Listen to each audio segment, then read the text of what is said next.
Good morning to all. मैं नवदीप जायसवाल एक बार फिर से आप सभी का हार्दिक स्वागत करता हूं। बच्चों, आज मैं आप सभी को आपकी पाठ्य पुस्तक हिंदी व्याकरण के पाठ 16 कारक पढ़ाने जा रहा हूं।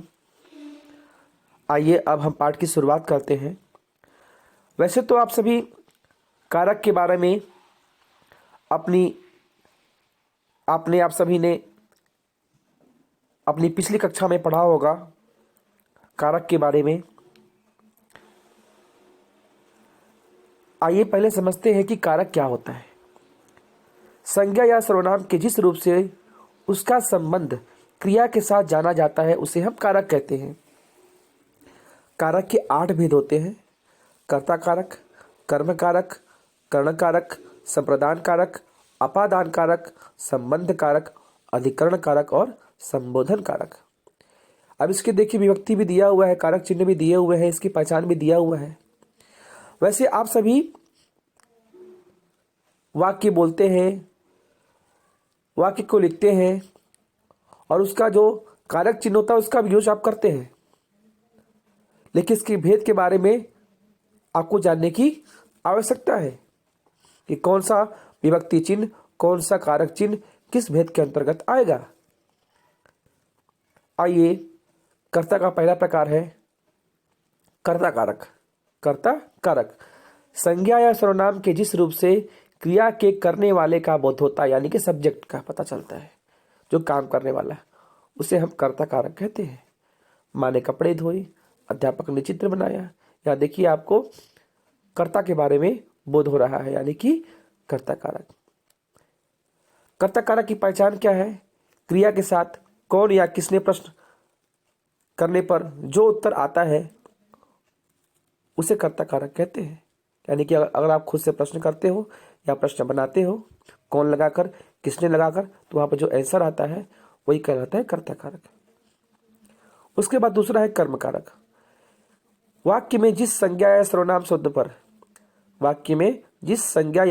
शब्द पर क्रिया के व्यापार का फल पड़ता है वह कर्म कारक कहलाता है। रमेश पत्र लिखता है, अध्यापक ने विद्यार्थी को पढ़ाया। रमेश पत्र लिखता है क्रिया, लेकिन कर्म क्या है? क्या लिखता है? पत्र, यानी कि यह कर्म कारक है। इसमें भी आप किसको कहाँ लगाकर प्रश्न करते हो, प्रश्न बनाते हो, जो आंसर आता है वो कर्म कारक कहलाता है। कर्ण कारक, इसका कारक चिन्ह है से, द्वारा। वैसे जितना भी आपने अभी कर्ता कारक के बारे में जाना, कर्ता कारक का जो चिन्ह था ने था, कर्म कारक का था को था, वैसे ही कर्ण कारक का होता है से या द्वारा। क्रिया के करने का साधन, यानी कार्य किस साधन से हो रहा है, क्रिया के करने का साधन कर्ण कारक कहलाता है। कर्ता जिस साधन से क्रिया करता है वह कर्ण कारक कहलाता है। सुमन ने चाकू से फल काटा। सुमन फल तो काट रही है, लेकिन काटने का कार्य किससे कर रही है, किस साधन से कर रही है? चाकू से कर रही है। यानी कि हमें यहाँ पर क्रिया के साधन का पता चल रहा है। इसको भी पता करने के लिए आपको किससे या किसके द्वारा लगाकर अगर प्रश्न करते हैं या प्रश्न बनाते हैं, किससे लगाकर या किसके द्वारा लगाकर अगर प्रश्न करते हैं तो जो उत्तर आता है वो कर्ण कारक होगा। उसके बाद है नंबर 4 संप्रदान कारक। के लिए को, इसका कारक चिन्ह है के लिए या को। कर्ता जिसके लिए कुछ करे या जिसके हित के लिए क्रिया की जाए उसे हम संप्रदान कारक कहेंगे। यानी जो सब्जेक्ट है, जो काम करने वाला है, वह किसी के लिए कुछ कार्य करता है, किसी की भलाई के लिए कुछ कार्य करता है। वैसे वाक्य को जिसमें के लिए या को परसर्ग लगा होगा, जैसे विवेक ने श्याम को पुस्तक दी। विवेक ने पुस्तक दी, लेकिन किसको दी, किसके लिए किया ऐसा? श्याम के लिए, श्याम को। मालिक ने नौकर को वेतन दिया। मालिक ने वेतन दिया, किसको दिया? नौकर को, यानी कि किसी की भलाई का काम किया, किसी और के लिए कार्य किया। इसमें भी आपको संप्रदान कारक पता करना है तो आप क्या करेंगे, किसको या किसके लिए लगाकर प्रश्न करते हैं, जो उत्तर आता है वही संप्रदान कारक कहलाता है। नंबर 5वां है आपादान कारक। संज्ञा या सर्वनाम के जिस रूप से एक का दूसरे अलग से अलग होना, एक का दूसरे से अलग होना या तुलना करना, कंपेयर करना, डरने वाली जो भाव आदि स्पष्ट हो। फिर से समझेंगे इसको। संज्ञा या सर्वनाम के जिस रूप से एक दूसरे से, इसको इस सेंटेंस में क्या होगा, कुछ ऐसा क्या होगा, एक दूसरे से कुछ अलग होता आपको बोध होगा। एक दूसरे से अलग होना, तुलना करना यानी कंपेयर करना, डरना आदि भाव स्पष्ट हो, वे आपादान कारक कहलाते हैं। पेड़ से फूल और पत्ते गिरे। अब देखिए पेड़ से फूल और पत्ता अलग हो रहा है, जैसा कि मैंने आपको बताया। राकेश मोहन से लंबा, यहाँ देखिए कंपेयर हो रहा है, राकेश और मोहन में कंपेयर किया जा रहा है, तुलना की जा रही है। छोटा बच्चा सांप से डर गया। देखिए यहाँ पर देखिए डरने वाला भाव आ गया, छोटा बच्चा सांप से डर गया, यहाँ पर आपादान कारक। इसको पता करना है आपको, आपादान कारक की पहचान, आपादान कारक आपको अलग करना है या आपको अलग आपादान कारक को छांटना है। तो देखिए आप कैसे पहचान करेंगे, क्योंकि इसका कारक चिन्ही है से या अलग करना।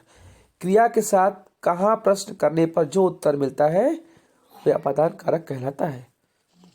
उसके बाद देखिए संबंध कारक, जिसका कारक चिन्ह है का, की, के, रा, री, रे, ना, नी, ने। एक संज्ञा या सर्वनाम का दूसरी संज्ञा या सर्वनाम से संबंध बताने वाले रूप संबंध कारक कहलाते हैं। जैसे यह गेंद श्याम की है। यहां देखिए संज्ञा सर्वनाम का दूसरी संज्ञा सर्वनाम से संबंध होना चाहिए, यानी गेंद का संबंध किससे है, श्याम से। गेंद भी संज्ञा है, श्याम भी संज्ञा है, लेकिन दोनों का एक दूसरे से संबंध है क्योंकि गेंद श्याम की है। मुझे अपनी पुस्तक चाहिए। मुझे सर्वनाम, अपनी भी सर्वनाम, और दूसरे दोनों का एक दूसरे से संबंध है। आपका देखेंगे तो आपको समझ जाना है कि ऐसे वाक्य जो है इसमें आपको संबंध कारक को छांटना है। तो क्रिया के साथ किसका, किसकी या किसके लगाकर प्रश्न करते हैं, जो उत्तर आता है वो संबंध कारक कहलाता है, क्योंकि संबंध मतलब जुड़ा हुआ। अधिकरण कारक।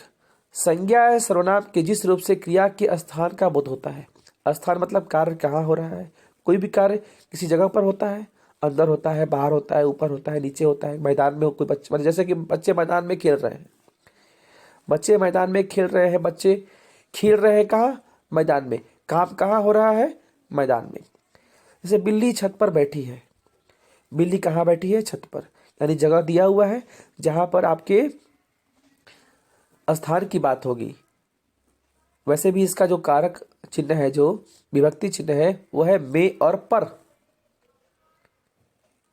बिल्ली छत पर बैठी है, बंदर पेड़ पर कूद रहा है। देखिए आ रहा है ना, पर आ रहा है, स्थान दिया हुआ है, आपको समझ जाना है अधिकरण कारक होगा। इसको आपको चेक करना है, इसकी पहचान निकालनी है। क्रिया के साथ किस पर और कहाँ और किससे, किस में लगाकर अगर प्रश्न करते हैं, जो उत्तर मिलता है वो अधिकरण कारक होगा। उसके बाद है संबोधन कारक। जिन शब्दों से किसी को बुलाने या संबोधन करने या पुकारने का बोध होता है उसे हम संबोधन कारक कहते हैं। जैसे कि किसी को पुकार रहे हैं, किसी को हम आवाज लगा रहे हैं, किसी को बुला रहे हैं, वैसे जो होते हैं आपका, जिसमें हे, अरे जो शब्द आते हैं, विभक्ति चिन्ह आते हैं, उसे हम संबोधन कारक कहते हैं। जैसे कि हे ईश्वर हमारी रक्षा करना। अब देखिए यहाँ पर हम ईश्वर को पुकार रहे हैं, ईश्वर को बुला रहे हैं, हे ईश्वर, अरे तुम कब आओगे, अरे हे प्रभु हमें बचा लो, हे प्रभु, हम प्रभु को याद कर रहे हैं, प्रभु को बुला रहे हैं, प्रभु को पुकार रहे हैं, अरे तुम अभी यहाँ, अरे तुम अभी तक यही हो। यहाँ देखिए अरे, मैं किसी को पुकार रहा है, यहाँ सेंटेंस में क्या हो रहा है, पुकार रहे हैं किसी को, यहाँ पर हो गया आपका संबोधन कारक। यानी कि आपको इसको प्रैक्टिस करेंगे तो आप छाट के जो क्रिया क्या बोलते हैं, आपका जो कारक चिन्ह होगा, व्यक्ति चिन्ह होगा, उसको आप अलग कर सकते हो। लेकिन कब, जब इसे आप अभ्यास में लाएंगे, इसका अभ्यास करेंगे, इसके बारे में पढ़ेंगे तब। यहाँ पर यह पाठ समाप्त होता है। आगे जैसा भी निर्देश होगा आप सभी को दिया जाएगा।